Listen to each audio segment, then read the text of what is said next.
G'day, guys. Just wanted to talk about SVB Bank, not silver, Silicon Valley Bank. So this is the first big domino to fall in the 2023 crisis, and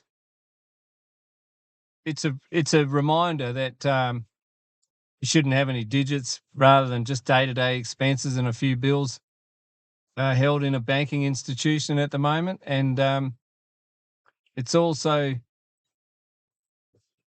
just the first domino in a many to come now. The financial crisis is actually just well underway now, so it's exciting news. I checked the price of gold in Australian dollars this morning, and it was 2,800 and something. So it's jumped about $100 since last time I saw it. There's no you can't sneeze at that, and it's just that's the devaluation of the Australian dollar. But this is a reminder of fractional reserve banking and why you shouldn't trust fractional reserve banks. So if you're with a bank that doesn't lend digits, then you're in a lot safer. People say, well, how many banks don't lend? There is some out there. Rick Rule's Battle Bank will lend only against an asset like gold or something like that. And Euro Pacific Bank was good because you could secure your digits in gold in the Perth Mint, and they never wrote any loans. So this SVB Bank, this Silicon Valley Bank, is just another fractional reserve lending facility that's been lending out digits it doesn't have, basically. And one of the big problems is when you on the books, it looks like your assets will cover your liabilities, as in your depositors will not lose their money if half of them decide to take their currency out, then that's fine. Or if 100% of them decide to take their currency out, that's fine. You are just a custodian of their dollars. Then it shouldn't be a problem. So about a third, I think, of the depositors decided to run for the exits and take their digits elsewhere. They couldn't pull the cash, of course, because we're long beyond having, money receipts or money substitutes on paper these days. It's all digital rubbish, and so only a third got their dough out before the FDIC closed them down and took over and said, "Well, we're gonna." So the problem with the assets versus the liabilities is the assets on their books are showing are loans. The assets are loans, and some of those loans are only getting a 3% interest rate.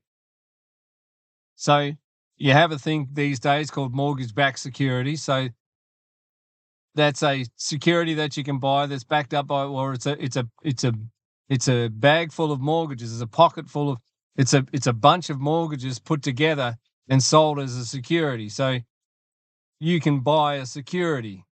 You can buy a mortgage-backed security where you buy a bond that's backed by a bunch of mortgages, and you get an interest rate by owning those mortgages. Now, if you've got a bunch of mortgages on your books, like SVB would have had, that are getting 3%, and the current interest rate now is 5 or 6% for the new bond issuance, the new mortgage-backed securities, or the new mortgages. You go to sell that in the market, and you're only going to get half price. So your book price looks like you're solvent, but reality bites when you actually have to sell that. And then when you don't hold 100% reserves and you have to sell some mortgage-backed securities to cover your depositors, and your depositors are hemorrhaging your bank and bleeding your bank of deposits, and you have to do that to redeem those deposits rather than had them liquid sitting there anyway in gold or something else, you're upside down, you're underwater, you're insolvent. You're gone. And so the FDIC, which insures these things, see, this is the Enron moment. This is the Lehman Brothers Bear Stearns moment, where the 16th biggest bank in the United States has just gone ass up. And it was voted by Forbes last year, I think it was last year, as America's #1 bank. So it's a bit like the rating agencies back in 07, 08 were saying, this is pristine collateral. These mortgage-backed securities are fantastic things.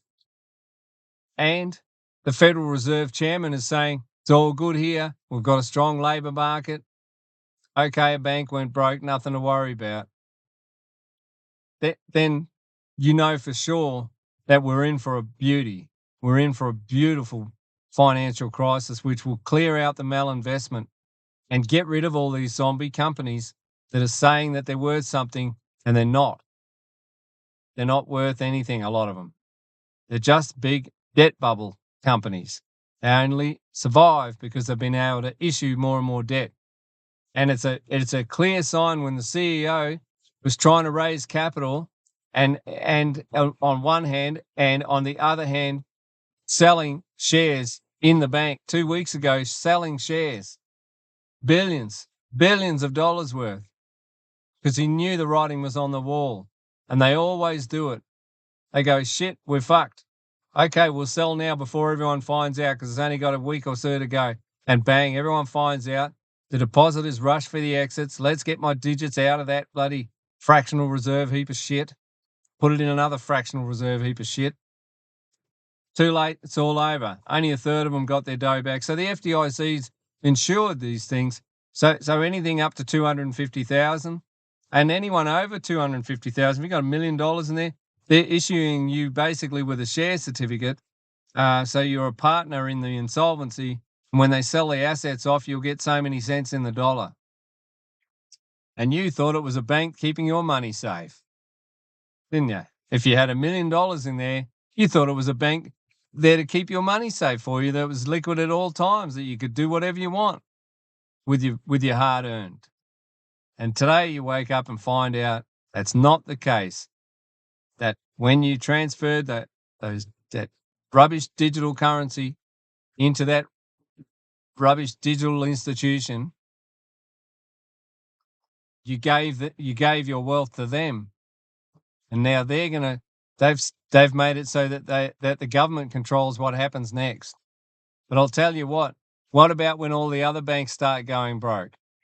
I've already received an alert from Stake in Melbourne. I have stocks in foreign mining companies, and they're saying, no panic, nothing to worry about here, because our shares are held with the Royal Bank of Canada and all this stuff.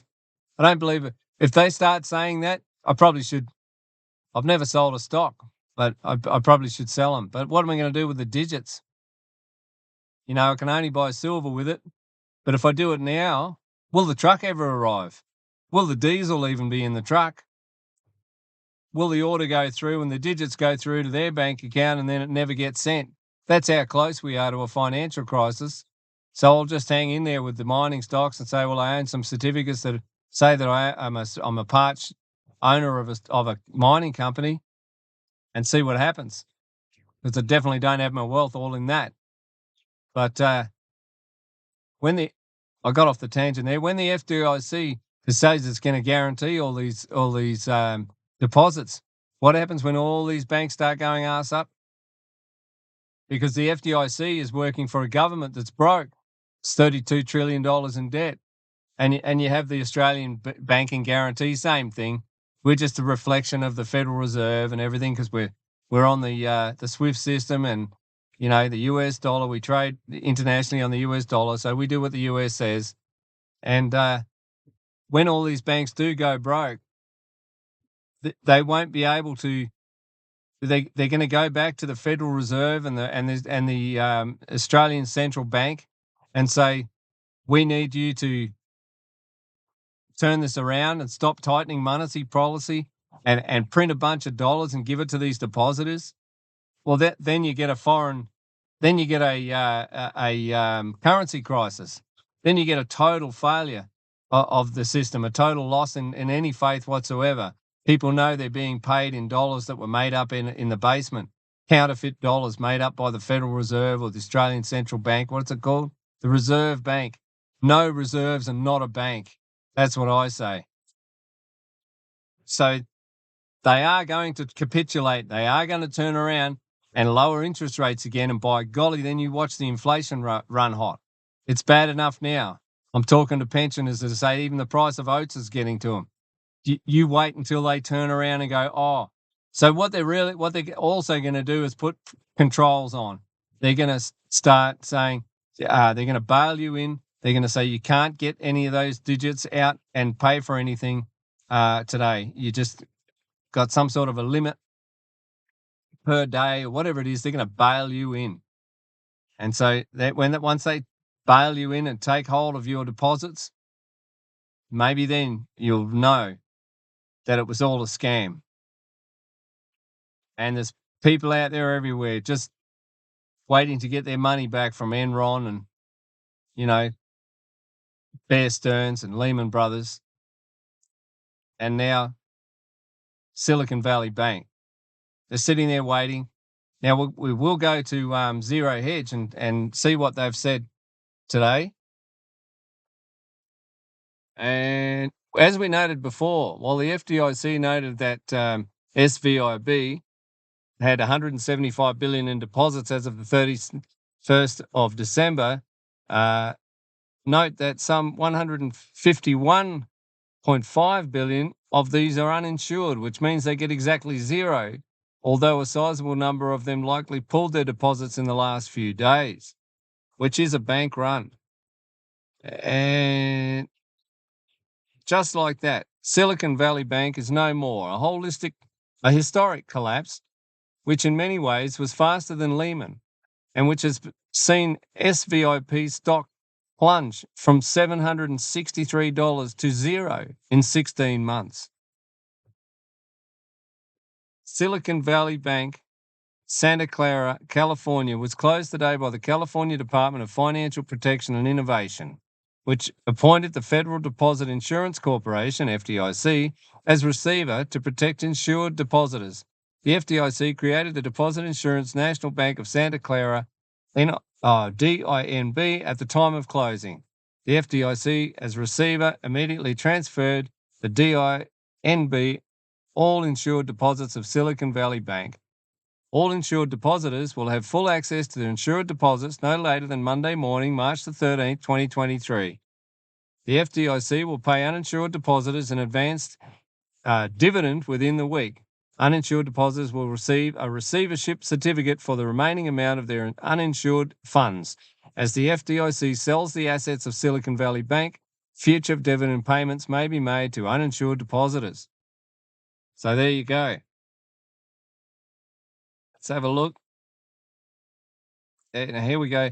As of the 31st of December 2022, Silicon Valley Bank had approximately $209 billion in total assets and about $175.4 billion in total deposits. At the time of closing, the amount of deposits in excess of the insurance limits was undetermined.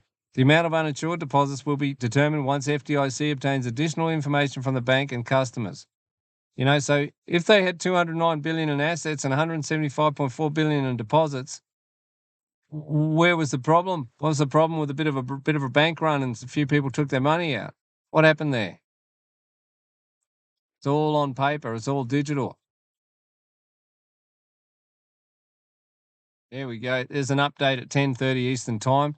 In a hearing before the U.S. House Ways and Means Committee Friday, Treasury Secretary Janet Yellen said the department is monitoring a few banks amid issues at the Silicon Valley Bank. There are recent developments, I'm quoting, that concern a few banks that I'm monitoring very carefully. And when banks experience financial losses, it is and should be a matter of concern. The little old lady that has no idea what's going on. Additionally, Reuters is reporting that Silicon Valley Bank told its employees in a memo on Friday that they should work from home until further notice, stated according to a memo seen by the news service, SVB is undergoing a series of convergences that have not been concluded yet to determine next steps for the company. And here we are at 9 a.m. Eastern Time. CNBC's David Faber reports that SVB has sought an advisor to find a buyer after attempts to raise capital have failed. However, Faber added that deposit outflows are outpacing any efforts to find a buyer. And here's the tweet. Breaking: SVB VB Financial in talks to sell itself after attempts to raise capital have failed.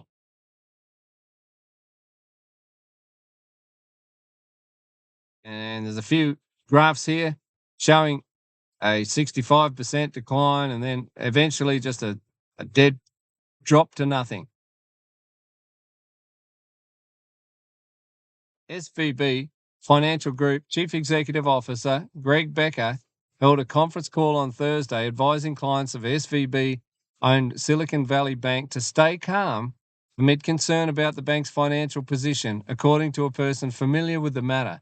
Stay calm, nothing to see here, guys. This is all good. We've not really got a problem, they tell you, just like 08. But a large number of VCs have suggested pulling cash sooner rather than later. This is a classic bank run, and when the bank run starts, you don't want to be the last guy there.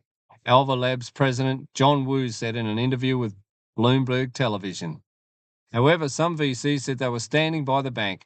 It is truly unfortunate that several GPs and companies are making it a tough decision for SVB worse by pressing the panic button, said G Squared founder Larry Ashbrook. SVB has supported entrepreneurs and GPs at all stages of their businesses, and that partnership should run both ways. Not really, mate. Not really.